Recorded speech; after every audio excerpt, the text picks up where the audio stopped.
Hey, welcome back to the Petit Chateau Bleu. We're now putting in the closet, and you can see I've got the closet now attached here, and I'm using some 5/8 by 1/8 rivets. And on the back of the rivet is a little reinforcing washer to provide a little more support on this fiberglass here. So we have a nice seam. It's coming together very nicely as I go up. I'm using a vice grip, a welding clamp that holds the pieces together while I drill a hole and put in the rivet. And just as one more precaution, I put a 2x4 in the center of the bowl, just kind of pushing up the ceiling just a little bit, and that pushes the side in just a touch. Not much, just a little bit. So as soon as I have this in, I'm going to let that 2x4 go, and we'll be okay. Also, you can see inside the bowler is being painted. So we're nearly all the way around. Have the ceiling yet to do, but that's coming along really nicely. So I'll come back when I have the closet riveted in. So our closet is in. Inside's been painted. I probably have a couple more rivets that I want to put in on that side. But I've turned my attention now to the upper cabinet.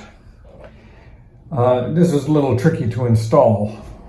What I did to kind of help get it in place is I used alien tape. Not sure if maybe you've seen this stuff. Double-sided tape, really handy to have. So I put alien tape around the edge of this entire cabinet, around here, down the sides, across the back. And then I was able to just position it in place. I had drawn a line where it's going to be, and the alien tape held it in place quite nicely until I could get the rivets in. And getting the rivets in is a little bit of a challenge. I'm working upside down here. So what I did is I put the rivet through the roof, through this hole, and then came along and put the washer on and held the washer, this little reinforcing washer, in place with some masking tape. Just a little bit off to the side. And that held that rivet there long enough for me to put it in and cinch up the rivet. So I have a bunch of rivets coming through on this side. I've got 4 rivets to put in. 1, 2, I've already done that one. 3 and 4. I'm gonna do the same trick. Put a little reinforcing washer on it, hold that in place with masking tape, and then pull the rivet through. I've turned my attention now to the door, and you may recall one of the very first videos that I did.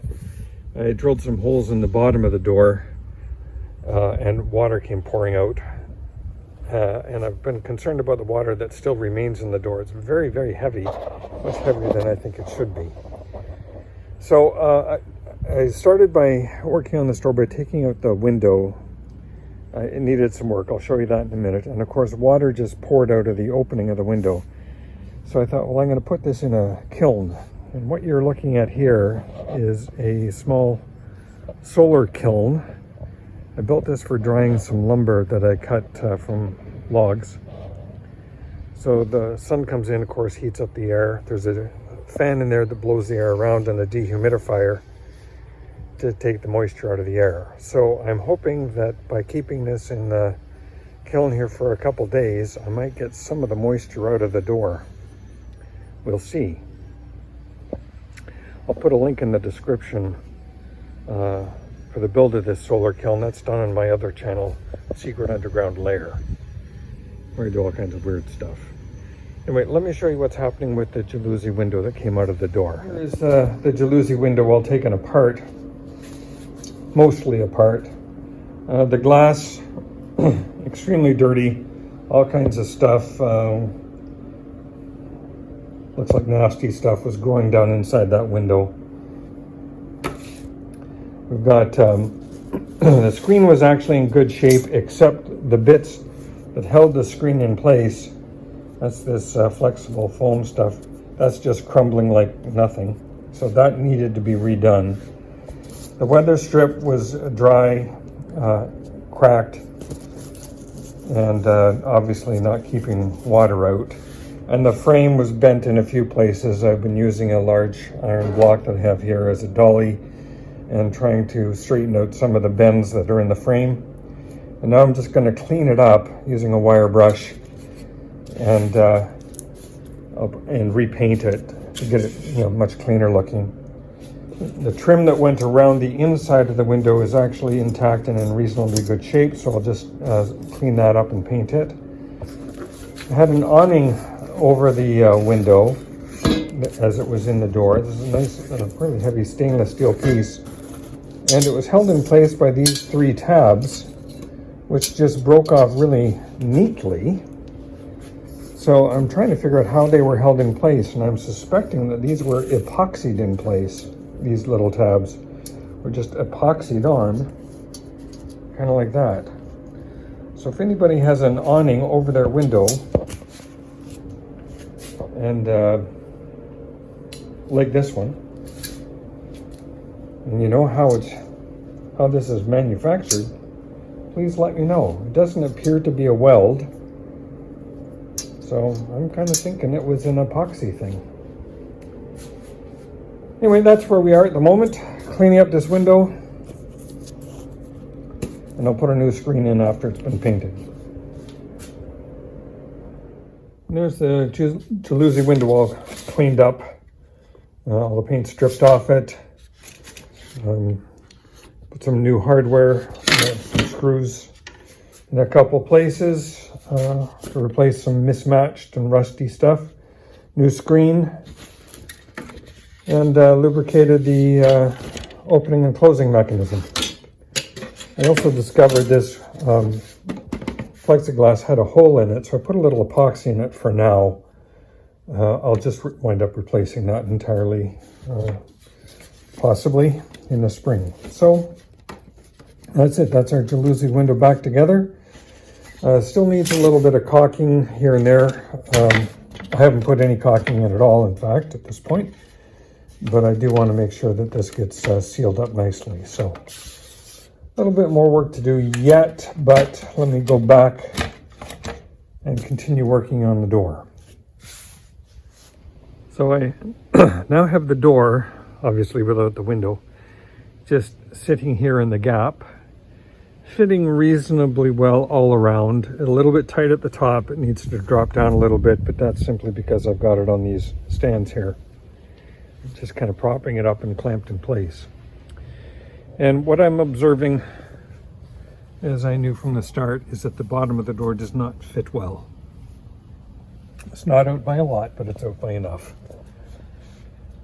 on both sides. So where I figure the bend went awry, or where things started happening, is right about here. So if I can bring this part in through this area here, just bend that in a little bit, this will tuck up nicely, and same thing on the other side. So I've taken a look at both sides here. What I find is that here's where I want to be, where I'm reasonably accurate. At this point, I'm out by 1/2 inch, and at this point, I'm out by 3/4 of an inch. So I think that will probably be close enough by making a series of parallel cuts across here. So where I have these lines is where I'm anticipating to make some cuts. Then we can bend that'll be cut on the inside of the door. And we can bend the outside shell in a little bit and fiberglass up the inside again. So that's the plan.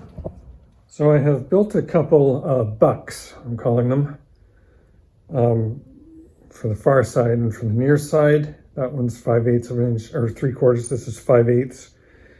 And the intention is with this little bit here, I can attach a clamp. So I'm going to drill a hole through the door here, a couple holes here, and screw this buck into the door. Those holes will of course have to be patched. Same thing on the other side. We'll drill a couple holes there. And the more I look at this, the fewer holes or fewer cuts I think I need to make. So rather than making 4 or 5 cuts, I'm thinking probably 1 or 2 might suffice. And I'll probably make those cuts just a little bit lower down than what I had started with here. So I might do 2 cuts kind of in here and here. And that will just give me enough to fold that up, I think. We'll go one bit at a time. I'll make a couple cuts, apply some pressure, and see how we do. But I think that's going to be okay.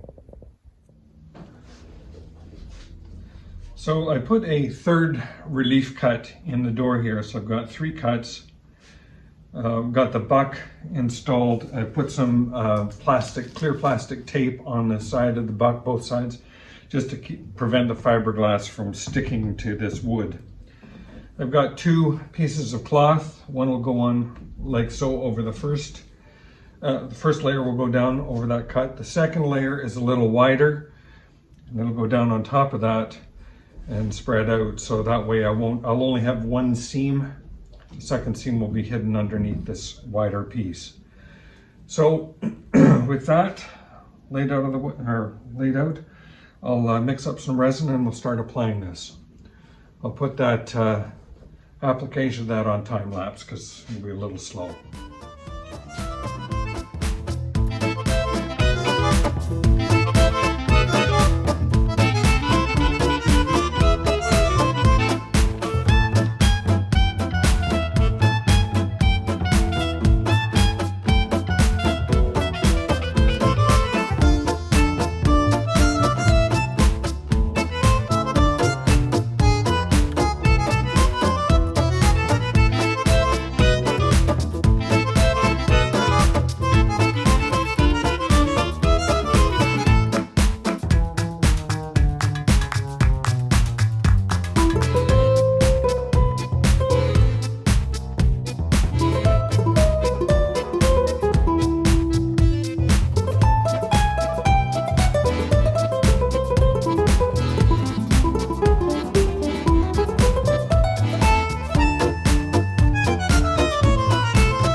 Right, the fiberglass on the door is now set up and cured. It's gone for about 24 hours, a little more. So I'm going to take these clamps off. Let's see if it holds the form. So far good there. And good there. So it looks like our door is now in the right shape. I'll take the forms off, the bucks off, and we'll go set it on the trailer and see how it fits. I should have taken some footage of it on the door, but although we are much, much closer than we were before, we're still out a little bit at this end, probably about another 3/4 of an inch. But I didn't make the relief cuts quite high enough. The relief cuts I made were down low here. I really should have made the cuts up here. So I'm going to make 2 more cuts. Maybe I'll do 3 cuts right through here, and we'll redo the process, bringing this up a little bit farther. So the process works, but it is a bit of a black art. So we'll try again. So our door curvature is now good. It fits fairly well on the door, in the opening rather. I have now put on the hinges. The hinges have been cleaned up. I used a wire brush and got all the paint off them. Something you may notice on your hinges is that they are labeled, actually stamped. The lower hinge is stamped 1. Both pieces are stamped 1. The top, both pieces are stamped 2, although kind of curiously, the 2 is upside down on the door portion. I put in some large fender washers here to provide a little bit of backing for these bolts that come through. Get a little bit nervous going through fiberglass, especially hanging something that's heavy. And I'm going to put fender washers on the trailer side of the hinge here when those are on. I have gone over, put some first pass of fiberglass on all the holes that were on the inside. Still some work to be done here. I have to put the jalousie window back in, and I had some holes here for an awning that fell apart when we took it apart, you may recall. So I've patch those up initially on the inside part of the door. I still have to do some patching on the outside, and a little bit of patching to be done here where we made these relief cuts. I didn't bring this fiberglass all the way around, so I'm going to patch these up independently of that, just to plug them up. But for now, I'm going to go put this on the door opening itself and mark the spot where I want the holes for the hinges on the body, and we'll put those on. I'm taking another crack at this door using a ratchet strap and again my bed rail. Put some masking tape down here and laid this up against the door frame itself, just another way to get a template, so to speak. And I've measured on the door 5 5/8 at this point from the bed rail to the edge of the door frame. And what I'm trying to do then now is measure or take that reading from here to the surface of the door. And I just realized that I should be measuring up against this edge of the frame here. So I'm going to have to account for an extra 1/2 inch. But fundamentally what I've discovered is that I had this part of the door was a little too flat and needed to be dished out a little bit more. So I put in 3 relief cuts here, and with the ratchet strap I'm just measuring to get that a little more accurate. So I use my little ruler, hang on a second, with my little square I can set that in here and get a measurement from the edge of the bed rail to the door, and I can now match the curve or the profile that I should be getting. I'm just going to make sure that I accommodate for this, for the edge of the door here.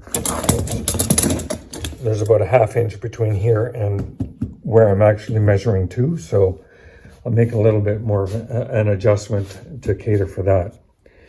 And where I need to be altering the fit a little bit, I'm putting in, just stuck some shims in here. Again, this is just some plastic that I have just to force the curve to be occurring on this join to get a little bit more inflection on this side rather than all of the inflection happening at this one. So just spreading that curve out a little bit.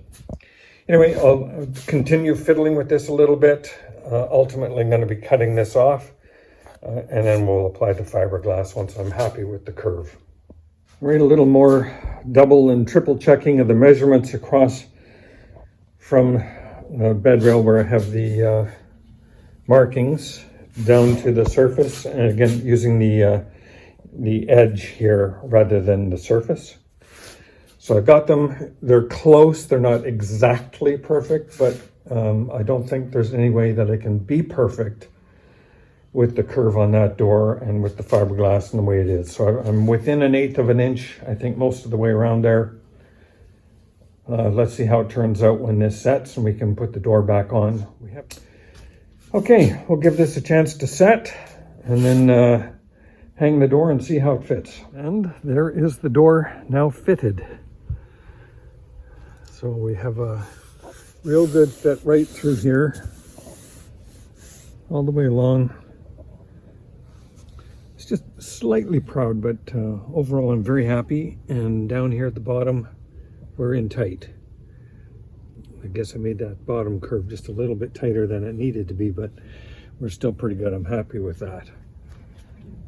And on this side, we're pretty much the same way.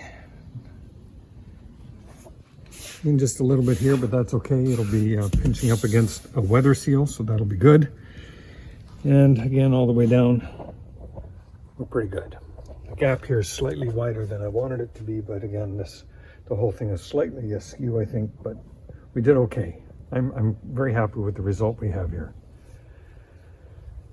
So that's that episode. I did get some bad news. The insulation that I want to apply has been delayed about 2 weeks, maybe 3. So I'm probably may not get to that until the spring, which is a little disappointing. But what I'm going to do is just put the jalousie window back on this door and seal that up. Take care of a couple of these little fiberglass holes. And then I'm going to go back into the shop, go back to Secret Underground Lair, and we'll continue on with the guitar project. I'll put a link to that in the description below. But that's where we are at the moment. I got the door repaired and fitting nicely. So thanks very much for watching.